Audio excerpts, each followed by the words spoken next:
छात्रनेता हरिशंकर राउत को अभियोग उपरे कड़ा जवाब रखिले रेवेन्सा छात्र संसदर पूर्वतन सभापति और बीबीसीसी बैंक सभापति गणेश प्रसाद महापात्र। बालेश्वर रे एक सांबादिक सम्मेलन में हरिशंकर उपरे से वर्षिछंती कहिछंती जे 20 वर्ष धरी हरिशंकर दल रे थिबा बेले तांको बीजेडी अनेक किछि देइछि, तांको आवश्यकता ठारू अधिक सम्मान मिलिछि। निज इच्छा पूर्ण हेलानी बोली हरिशंकर एबे दलीय नेतांक विरोध रे कहउछंती। गतकाली छात्र नेता हरिशंकर राउत निज पदवी इस्तीफा देइछंती आ इस्तीफा परे दल विरोध रे अपप्रचार करुछंती आ तांकर एभली मंतव्य देबा ठीक नुहे। एथिपाई हरिशंकर को कड़ा समालोचना करिछंती गणेश।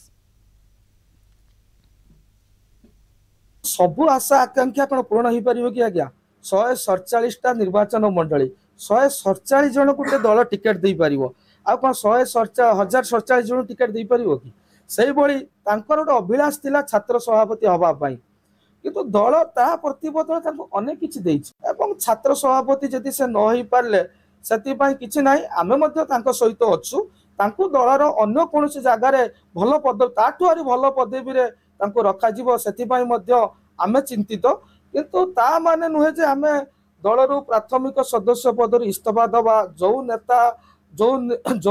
और जो नीति को नहीं आमे 20 वर्ष धरिक आमे संघर्ष करछु लोक मानक सेवा करछु हठात ताको गाली दबा उचित नुहे से विषय चिंता करवा दरकार हरिशंकर राउत।